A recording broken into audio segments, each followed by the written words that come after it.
Hello, footy friends. This is going to be our second take, so there's not as much energy in it this time. Welcome to our round 23 breakdown. It's Footy IQ, Chris Danks, Blake Austin. Slightly somber atmosphere tonight, Monday night. We have the Sharks who went down, unfortunately. The Raiders went down. They needed it, though. In my notes, it's a loss we had they needed to have. I actually watched the game on delay, completely ruined by my phone just blowing up half an hour to go. Obviously, I'd known we'd somehow lost to the Dragons, but that happens.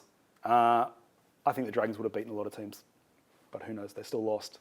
Lots to get through tonight. Obviously, I want to talk about Isaah Yeo is not getting surgery, so they're going to try and rehab his pec. We need to talk about that, we need to talk about the Broncos, but firstly, a little bit of admin.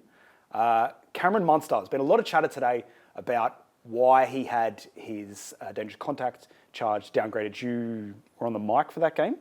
Yeah, called the game. First of all, I didn't even see why that was a penalty. He was the fourth man in, right? Yeah, but he come in on the quad, which is the zone that you're supposed to come in at. Yeah. I didn't think he brought any real excessive force. I thought Paseka was visibly lame from the moment he sort of hit the floor, which I think a rookie referee sort of was on high alert from that moment on. Penalty was blown pretty quick. But yeah, I didn't see a hell of a lot wrong with the tackle at all. There was a lot of decisions in that game that I didn't enjoy. I think it's important we cut a bit of slack for a rookie referee, but wasn't very well ref. But that one, I was a bit perplexed by that one. It was a bit. So for those who did miss it, it was made a grade 2 dangerous contact. So they're calling it a cannonball or not? Different. Just as dangerous contact. Because that's what they always fall back on when. Yes. So it was originally a grade 2, then it was downgraded to grade 1 dangerous contact. Now, Paseka did not come back on, and they're saying it's because of Rule 61 of the NRL Judiciary Code.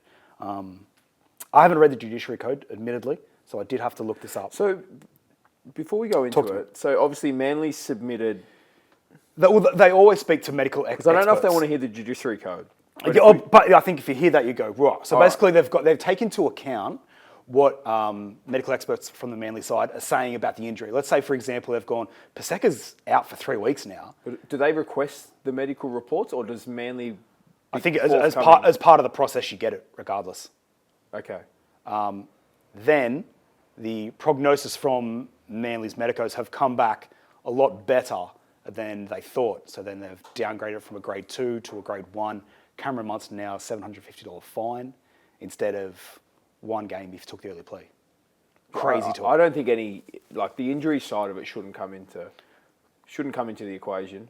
First of all, it wasn't a penalty. I like that the medical information from Manly has been beneficial for Cameron Munster because off the top of my dome, I think footy gods are going to love that. I think if you got to submit your own medical forms, I guess you could try and go a little bit harder. But footy gods will love the fact that they've helped Cam Munster. It probably comes into it that Melbourne aren't going to play finals too. Yeah. So they don't mind helping Cam get back on the field. But there's no way in hell that an injury should determine how long someone's suspended for. But so you're saying basically the outcome shouldn't affect it because the whole part of having judiciary is because it disincentivizes. Too many variables. Yeah. Way too many variables. You can't. My only problem with that would be how do you measure intent?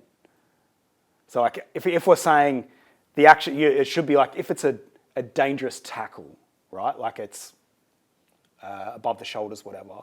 Great, but there's so much of the NRL rules which is kind of in the grey. That's why they measure on outcome rather than the attempt. Yeah. Okay. Remember when they used to rule on closed fist, open fist? Yeah. So closed fist was intent, open was non. Yeah. Look, simpler times. I think, we've got bigger issues in the game than that. I'd love to touch on them. I know that it's not on your sheet tonight. No, go for it. The knock-on, what is going on there? Yeah. We are very close to being touch footy. Because if you play touch footy, you know that the rule is if the ball hits the deck, you stop there. It's drop ball rules. Yep. Some of the knockbacks that I've seen on the weekend called knock-ons was crazy.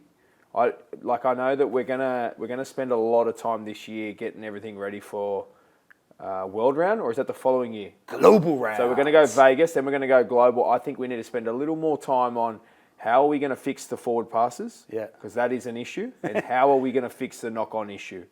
Because where we're at is, it actually makes my blood boil. See, 'cause I think they've been a little bit better the last few rounds in terms of the knock-ons, which are knockbacks. There was one in that Sharks Dragons. Where do we go with it though? How do you fix it? I don't think you can, because they can't have robots do it all. There has to be some type of. What if we made a rule that I don't care which way the ball travels, as long as the ball falls behind your feet? Could that be a knockback? Yeah, but what if the player's moving forward? It stays behind your feet. That's a knockback. And that's just a blanket rule. Has to land past your feet. Okay. I don't know how we solve it. The other thing is, I have no idea. This absolutely shits me to tears, right? Yeah. So there's a knock on, and it's one of those ones where you're trying to determine, does it hit the hand there and still travel forward, but the illusion is that it doesn't? Yeah. Why can they rule on that but not on a forward pass? I don't know. So we've made this decision that you're not allowed to rule on a forward pass, but all of a sudden when someone's batting back a ball, which in my opinion is a pass, if you're batting it, we can determine which way it goes. So when we see those tries where they all go up for a try, how the bloody hell do you determine which way it goes?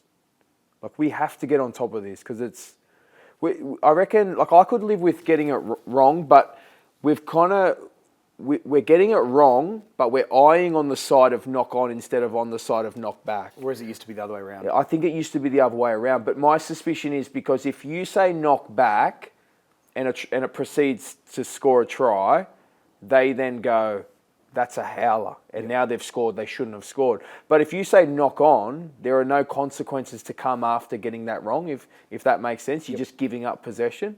But I want to see more knockbacks. I'd love to put it to the listeners. I'd love to put it to the listeners how many rules have changed since we are kids. I think the knock-on has evolved so much. 100%. I remember running, right? If you're trying to catch a ball, you kind of juggle. As an opposition defender, you had to be careful not to touch the ball while they're juggling it. Because if you touched it while they were juggling it and they regained, the ref used to say 6 more on that. We seen one last week where Mitch Moses goes to put a kick in. He drops the ball to his foot, and in between the ball going from his hand to his boot, Jerome Luai went to kick it, and Mitch Moses' boot got in. Why isn't that a charge down? How is that a knock on? Mitch Moses has removed the chance for Luai to get his boot to the ball. Like, it's so crappy. The forward passes, how do we fix that? I don't know. Do you need two more sideline officials? So should we have 2 on each side walking up and down? One looks at, because you can't blame the refs either, Denksy, because so we're going to talk about that Penrith one, right? Which was in the middle of the field. it was 3 meters forward. But also, both refs would have been shielded by players there on either side.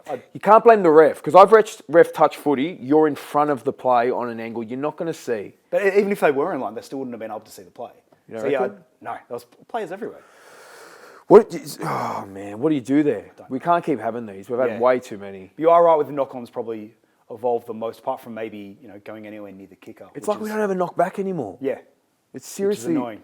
You know the other one, when you were a kid and you used to put a tap, when you used to tap a ball, if there was a player in front, they used to blow penalty straight away. Yeah. I remember as a kid, you were taught, like, get everyone behind you before you tap, otherwise you're going to be penalised. I think an obstruction, good old-fashioned shepherd used to be pulled up straight away. Yep. If someone was impeded, you blow the penalty. You don't get to surrender, which I've always thought, I hate that. You know how they say no advantage is taken? Yep. Well, guess what the advantage is? The advantage is you get to keep the ball for another 4 plays. If you shepherd someone, you should lose. Definitely. Oh, man, I don't know, man. I was watching that Melbourne, I think there was 2 or 3 blatant knockbacks that the whistle gets blown. And then it's like, no, it's your job to challenge the decision. But then I'm like, how can we tell which way it goes? Do you like the challenge? I'm okay with human error. Yeah. But at the same time, I think the broadcasters have a bit of a responsibility. There's a sick part of me that really enjoys the challenge. Just when it's so blatantly wrong. Yeah, but you see the refs get really brave once the challenges are gone. Yeah, that's and they get really arrogant about it. Like, Yeah. nah, mate, you're wrong. No challenges. Do you know what I mean? And we've also got this weird thing now of what you can challenge and what you can't challenge. I don't know. But I do think the broadcasters have a responsibility. They've got to stop showing so many replays and picking up on the howlers. Yeah, definitely. But then I guess there'd be nothing to talk about all week on 360. KFC got to have their ad breaks. Yeah, true. That's my rant anyway. No, man. that was good. Made my blood boil. Let it out. It's also, I guess, very topical considering we're getting to the pointy end of the season. They'll start playing around with rules. Yeah. Interested to see what happens. hopefully nothing. Isaah Yeo, this is a big one for tonight because he hasn't been ruled out for the season. We don't think they're going to try and rehab his pec. But we're assuming Lindsay Smith, let's assume for us, Lindsay Smith will come in at 13. It seems like there's two schools of thought. You got Lindsay Smith, because he can ball play, is a like-for-like replacement, nothing changes. Or there is only one Isaah Yeo, that's why he revolutionised his position. Nathan Cleary is going to have to change the way he plays, and I guess to an extent, Jack Cogger or Tlangi is going to have to change. Would you make it, because Cole come in on the weekend? Yeah. What did you make of not bringing Blaze back in? I don't know. I don't know the reason why. If it is his defence, that makes sense not to bring him back in. I'll tell you what I loved is the Warriors went after him. Yeah.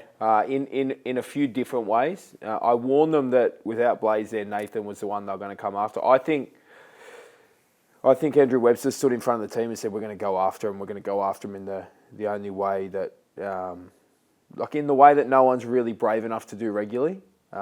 Fisher, Harris, Barnett, they were pushing and shoving every ruck. They took it to them. I thought they bullied them.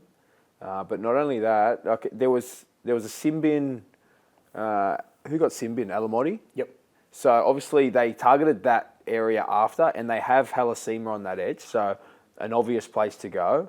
But they had the right edge of the Panthers under absolute siege. And I don't know if the Panthers... I don't know if they need Nathan under siege. They seemed shocked by it. So Andrew Webster in the press, he goes, I thought we were real aggressive. We went after them, but Cleary. He goes, they came out hard and fast and punched us in the face, and we just didn't react. That 28-12 scoreline is very, very friendly towards the Panthers. Oh, they were in cruise. They were dominant, weren't they? Yeah. And it was a Nathan sort of 10 to 12 minute 100 from the 67 to the 71st or something, we'll say. That's when they scored both their tries. Outside of that, Halasima was unstoppable. Crazy. In terms of what do they where do they turn to? Lindsay Smith is the obvious. Getting back to it, can Lindsay Smith be a like for like? Not a like for like. I don't think anyone can do. Not a like for like. Isaah Yeo and the synergy that him and Nathan have. Because there's a lot of chatter, which I don't entirely understand. They're like, Nathan Cleary needs to play more second receiver. You're thinking that's 2023 grand finals stuff? I don't get it. I think Cogger's pretty lucky the way he gets spoke about, in my opinion. I've seen him play for a very long time. I've seen him come for a stint at Huddersfield. Jack Cogger's he's a serviceable player, no doubt. But he's had his chances and he's never really been able to hang on to any of them. He come back to Newcastle he went to Newcastle after that Penrith grand final. Found his way back to Penrith. There's this growing belief that Nathan plays better with him. But as I said, it's such a small sample size. I think the keys need to be given to Nathan. I think what I would be doing is I would be putting the most physical, aggressive pack that they had around him. I don't even know if they've got the personnel to do that because they're not big and bad. Lindsay Smith is not going to have you on the front foot regularly. I think, in a way, if Lindsay is his replacement, as I think about it deeper now, you're probably going to have him playing a little bit of an Isaiah role. Okay. Isaiah. Because they don't have a big bad forward pack, in my opinion. They have a smaller one that's always, it's always been robotic and long-term footy. Yep. It's not super powerful. Anyone that they've had in there. I think Isaiah Papali'i's been a little bit of that for them. I wonder if there would be a thought to get him close to the action in the middle. Okay. But you lose a guy like that, you would think, hand the keys to Nathan and get him as much front foot footy as you possibly can. The question will be, do they have a pack that can do that?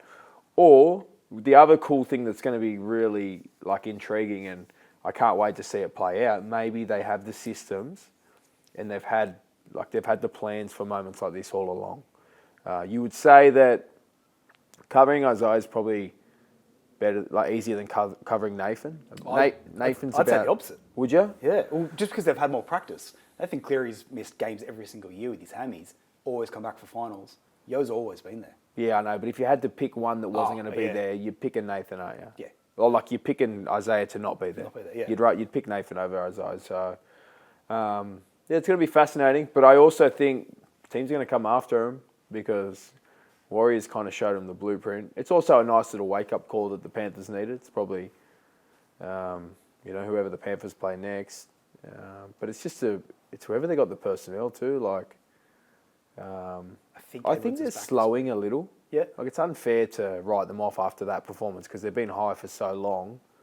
But it makes you wonder whether a game like that, like, there does come a point when you have to start thinking about fully recycling.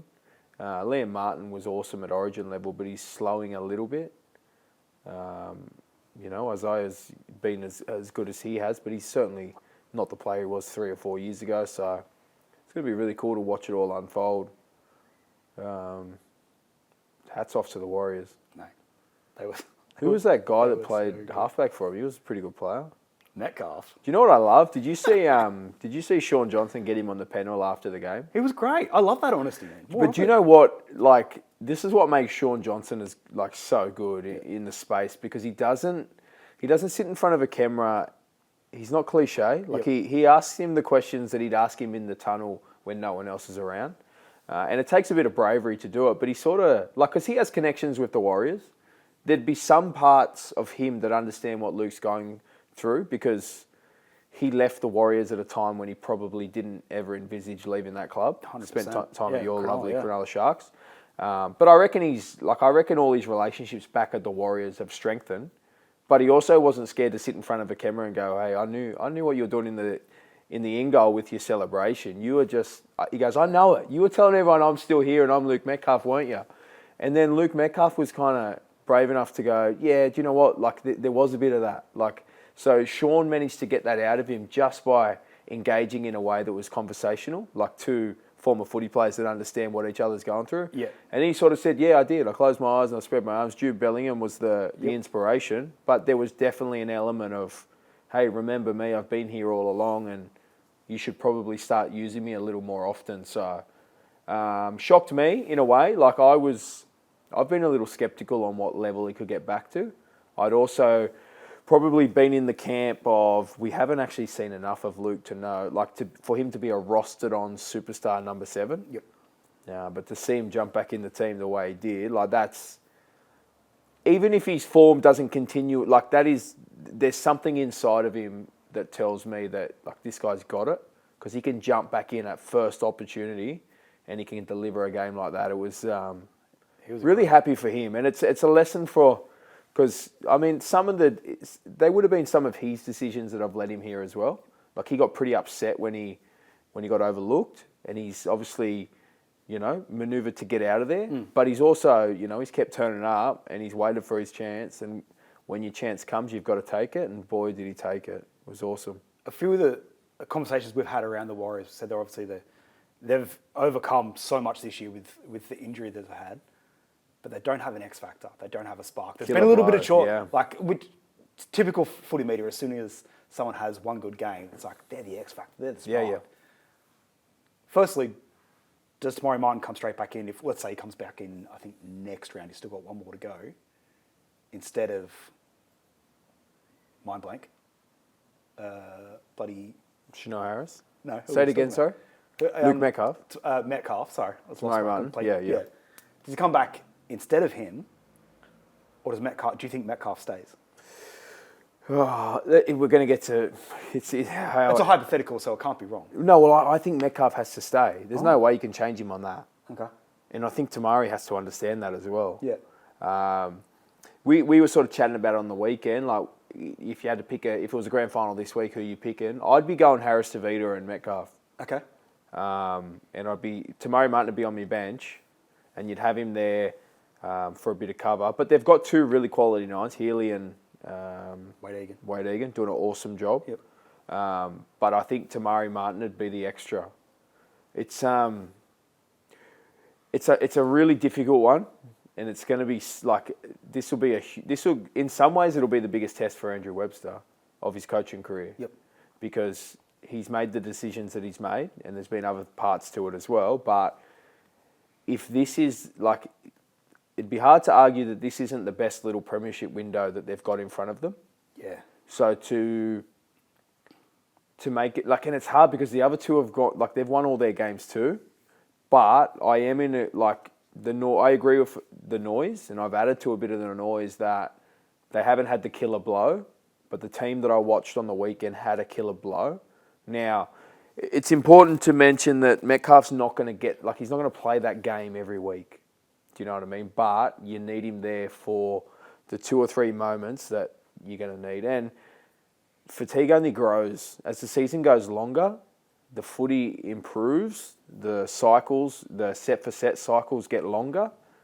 You need a Metcalf there to take advantage of tired bodies. So, be interesting. I wonder who was happier on the weekend, the Warriors fans to see him back or the Dragons fans to watch him just tear him to shreds. Dragons fans got a lot to be excited about at the moment. Boo. Interesting with the Warriors, they played Brisbane on the weekend.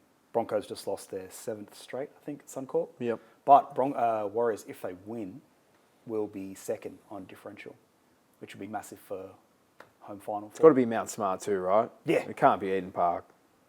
No, I wouldn't think so. There's a push. There is a push, but I think you earn the right to play in your backyard. Yeah, definitely. You earn the right, and I don't think you move away from that superstitiously as well. Superstitiously, yeah. You don't take away from what's working. That's been their superpower now for 18 months. So play it there and play it well. That game from last weekend sold out like months ago. Crazy. The entire homestand. I think I seen a stat that said there'd been, whether it's like 18 games there in the last, a few more since COVID, but it was like 75 or 80% of them have sold out since COVID. Yeah, right. COVID. Who knew COVID was what they needed to really? Because in hindsight, it was COVID that sparked this. In a way, you starve them of something, and you make sure you don't take it for granted ever again. So, man, they're in a good place. Someone that's not in a good place. Shall we talk about Canberra? Interesting, ain't it? Yeah, the season's done. Yeah. There was, a real suspicion that it was already done. But I don't think what happened on the weekend finished their season. Ricky Stuart, I know Ricky, and I know that that was the worst possible time for him to be doing a press conference. Yeah. Because I don't think anyone hates losing more than Ricky Stuart. What's he typically like after he's done the press conference after a loss? It depends on the loss. Okay. Depends. But I know how we would have been in that, a loss of that magnitude. Yep. It'd be for lack of a better term, it's a bit spoiled bratty, fuck this, fuck that, and it is pointing the fingers. He'll settle really quickly, and he'll there's a bit of talk of him, but that's him by nature. He's very competitive. The most, even as so competitive. Yeah. He'd jump in our kicking sessions, and he'd be sledging you in that as an old man, kicking next to you, and you're mate, get away. We're trying to practice that kicking. And I remember one time he was walking around our kicking session. He goes, "Osto, you know why they didn't bring 40-20s in when I was playing? No, it wouldn't have been fair for everyone else, mate." But he's super ultra competitive. Would it carry on to video sessions? Days later? I worry for the future of Corey Horsburgh. Yep. If that's what you're sort of angling at. Well, that was going to be my next question. But if that's the angle, I do worry about his future at the Raiders. Yeah. There's been a few whispers. About a few different teams, and obviously the Super League. I just found it really weird that, and I know Corey Horsburgh's history of, and not even being a Raiders fan, I just found it really weird that a coach would single out a player that much in a press conference when they missed almost 45 tackles. Yeah, I wouldn't find it weird for Ricky. Okay. And as I said, the moment got the better of him. Yeah. I wouldn't go as far to say as he regrets saying it, because I know that he's always been someone that lives by everything he says. But yeah, I would fear it's hard to see Corey sticking around the Raiders much. I know they've had their tiffs before and they've made up before. But what we know of Corey too, how does he respond? It was a stupid play. So dumb. At the end of the day, you can't slap someone. Yeah. And you got that's what Ricky said too. You got an example of it with 3 weeks ago. Clearly, that's the other thing. I don't know if players are watching enough footy, but clearly that one went viral. So no real excuse. He should have known. But I don't know if Ricky would regret it. I think watching it's not a good look. It's not a good look for your club. Yeah. But there'd be players in the sheds kind of glad that he's hung it on Corey and no one else in the squad. Because I've been in them video sessions too. It's like you feel like you're getting pinned for a few things, and you're sort of looking around for a few other guys to start like sharing a bit of the load. But a lot of times you're just happy that one of the sayings was better him than me. So there'd be some guys in the sheds that sort of buy into the narrative that it was Corey's fault. I'm curious to see where he ends up. If it'll be Super League or... It can't be Super League. He's too good a player, don't you reckon? I don't know. Why not? He'd really suited over there, but I think he's got a lot more to give. I think he's been solid this year. But yeah, I wonder if he needs a move as well. Yeah. Like if you keep trying to, like, how many times do you keep trying to build a relationship in a way? Like, he's let himself down here, Corey, but I reckon a fresh start and really feeling loved at a new place might be really good for him. Didn't Ricky not speak to him for ages? Oh, it was pretty bad. But then it was also, from all reports, it was also sickeningly close once they patched it up. Like, apparently Corey was at training giving Ricky ideas for game plans, and they talked footy. And so not a great look, but I mean, Ricky will get on with it. He's the king of the capital. I'm surprised that kind of thing doesn't happen more. I know coaches get fined, but as you know, like, emotions are so high after a game. Even if you do have 10 minutes before, you've got 6 mics chucked in front of you, and then someone going, "How was the game?" Well, a lot of coaches would have the composure to not do it. Yeah. He doesn't give a shit in those moments. That's why we love him as well. But the other thing is the season's done, for them. So he doesn't have to worry about Corey. Like, if it was 3 weeks ago, he'd need Corey Horsburgh the following week. Yep. So you'd have to choose your words a little wisely.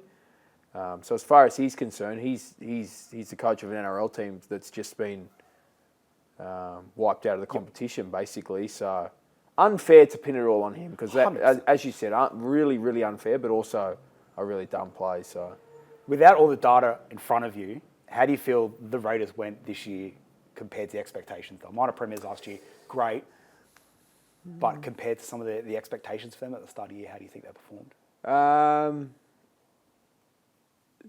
It's hard. Like, I think they overshot last year. Could we talk in terms of premiership windows? We love premiership windows. Oh, they're still...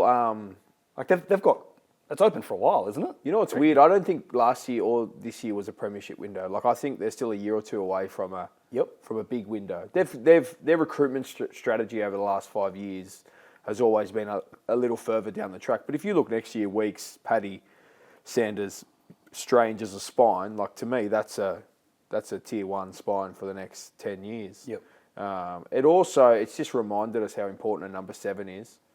There was a belief and a lot, like, if you go back and check our chat around the Raiders this year, I think we all agreed there was going to be inconsistencies. We'd hoped that the level of stardom they had would have patched over it, but you also can't patch over, a young 7. He's going to get things right. He's going to get things wrong. I think the decision to switch Ethan Strange in hindsight has proved to be the wrong decision. I love that Ricky was brave enough to switch it, and I don't know the ins and outs on, 1, why he swapped them, and 2, why he swapped them back. But from an outsider looking in, I think it was almost a bit of Ricky accepting that we better get Ethan Strange back onto his correct side of the field. And I like the footy that they played since then. It kind of brought the team back alive to somewhere where they used to be. He would have had his reasons for switching them, but hindsight says he got that wrong. But yeah, other than that, man, it's like, I'm not shocked, because I don't think... They also had like 1 injury last year. Like, Simi Sasangi had a lot this year, didn't they? Heaps injured this year. Simi Sasangi's still a freak. He's another one to add to the... Yeah, so they're still in a good place. They're going to have to replace Josh Papali'i, and I don't think you can replace him. It's not a young kid that can replace him. Yeah, they've got to go looking for an older head that can hold down the forward. They're not out there either, so it's going to be difficult. But like, they've got a lot of young kids, but they're going to have to make sure there's some mature heads around them as well. Are you going to go down for Papa's farewell? Still got another home. Yeah, John Farnham farewell tour. Yeah. What a year it was last year for him. Like, I got to share all the milestones with him last year. It won't feel right with him not playing in green. but he's been. I can't see how he's not far off the greatest ever Raider. I know that there's been some big ones. The coach is one of them. Mal Meninga's another. Brad Clyde, but man, Papa can't be far off the best they've had. Incredible service. Yep. Manly, let's have a quick chat about them. They had their fifth straight Wheels loss. are off. What a game. What a weird game that was. Do you know what I feared for them the moment? Olukwatu had 2 line breaks in the first 3 minutes. Yeah. Cam Munster was grabbing the shorts of Olukwatu, just getting dragged. He nearly scored on his 3rd touch. But when it happens that easy, there's real concerns. They weren't great. To be fair, their squad, they overachieved in that big period. 9 straight or whatever. Fair play to them. That was just a pressure huge relief. achievement. Yeah. That was a pressure relief. And I've seen that firsthand. I said that when Kieran Foran's going to have a bumpy road, but I know that he's the guy they need to get around him. They've got their issues. Their pack's probably not quite up to it. Yep. They've got some big bodies and stuff in there. I think you go. I was going to say I've been impressed by Wakeham. I know he's done a job, hasn't he? Yeah, done a job. It's been a while since they let Appy go. When they had Fainu coming through, where they've had a super solid 9. I think he could potentially be the guy for them. Do you know who I think's been a big loss is Ben Trbojevic. Okay. In a weird way, because I'm watching Olukwatu in the final, like in the back end of that match, and it was basically get the ball to Hamoli. Yep. And I kind of felt for him. You know what it felt like? You know when you're kids and there's the big guy on a team, but he's not that good, but he's huge. And you felt like the kid felt a lot of pressure. Like everyone was watching him go and look at that giant, but he's not that great. I felt like that's the kind of pressure that was on Hamoli. It was like, not that he's not that great, but it was like, just give Hamoli the ball and he'll do the rest. They didn't really have another option. But I think Ben Trbojevic, he held down the left side of the field in a way that gave him really nice balance. They need an alpha dog prop. There's no doubt about that. But once again, they're not out there. And if they are, you've got to spend a lot of money. So, yeah, they've got a bit to figure out. Joey Walsh, we've spoke about Ethan Sanders this year. Joey Walsh has come back to the field a little, like all halves do. You've got people questioning whether he's an NRL player now. Well, do you know what I mean? And the small sample size we got of him early was how great's this kid. Hell yeah. So, that's footy. We've just got to give these kids time. It'll be an interesting off-season for them. Like, I wonder if Luke Brooks keeps his position. I think he's a whipping dog for so long. But I think potentially he still does. I don't know. He's played well though, yeah? Yeah, I've been really impressed with him. But at what point do you... Yeah. The other thing is, I'm not convinced Joey Walsh and Fogarty's a combination that can have too much success. Because they're too similar? Too similar, I think, in my opinion. They got big Anthony Large. Yeah. I'd love to, I don't know where he's at. I know that he's been, he's had big raps coming through. I'd love to see a pairing of, a little number 7 with a big running 6.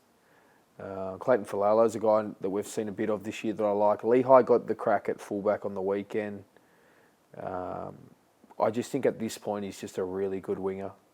Really good, tough, strong winger. They've got it's a weird one too, because they've got about 5 fullback options. And you can sort of separate Tom Trbojevic, and then the rest of them, you can kind of make a bit of a case on each one of them being their next best fullback. Yep. But no, none of them have sort of really pulled themselves away from the pack. Lehigh's probably underwhelmed all the fullback opportunities he's got. He's brilliant on the wing. Kohler is just so electric. You kind of want to see him get more ball, but I'm not convinced he's a fullback either. And then Clayton, I think, would seem like their best option. So they've got a lot to figure out. Kieran's the guy. I've got no doubt about that.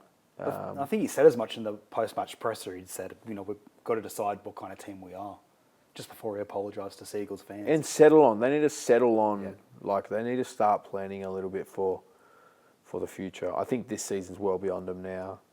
I think mathematically, and they're still in the fight. Yeah, but even if they limp in there, I don't see them doing much at all. So, if we may delve a little bit into Cronulla and my they had to lose ambivalence. of them losing. I thought the Dragons were incredible. Yeah. Hamish Stewart was fantastic. I watched heaps of Dragons games, but that was the best game I've ever seen him play. And it seemed like they were learning on the run.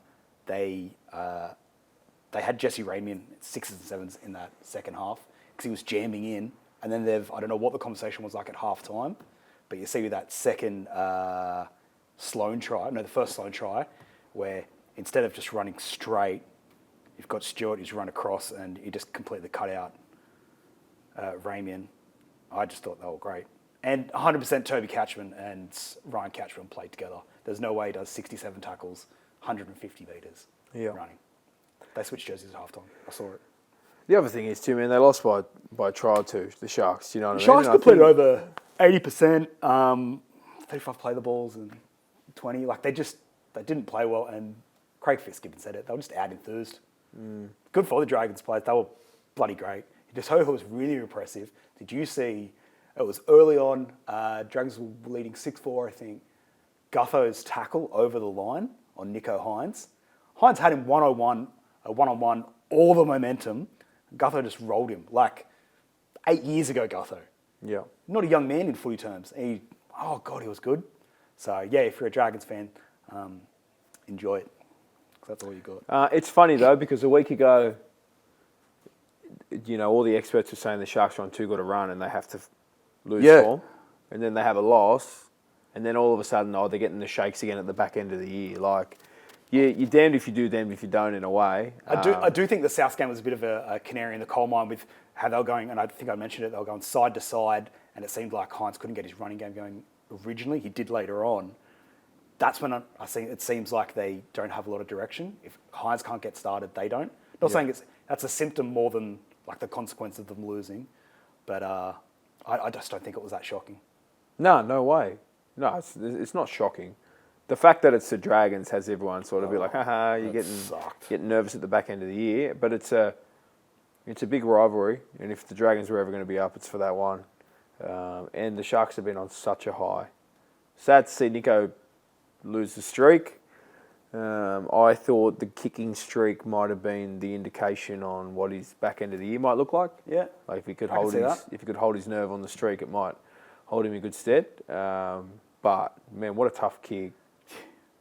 I wanted a teammate to step up and say, "Hey, you head back, mate. I'll take it." Well, the next one was right in front as well. I'll take it, mate. You go back. Be fuming. Did the Dolphins, their win coming back, so 24 zip, they were losing in the 24th minute, then they go on a 40-8 streak. Does that change what we were talking about last week and that the Roosters the only top 8 seed? Nah, not Dolphins. No, not enough consistency in their D. Points will never be an issue for them. But you can't leak like that.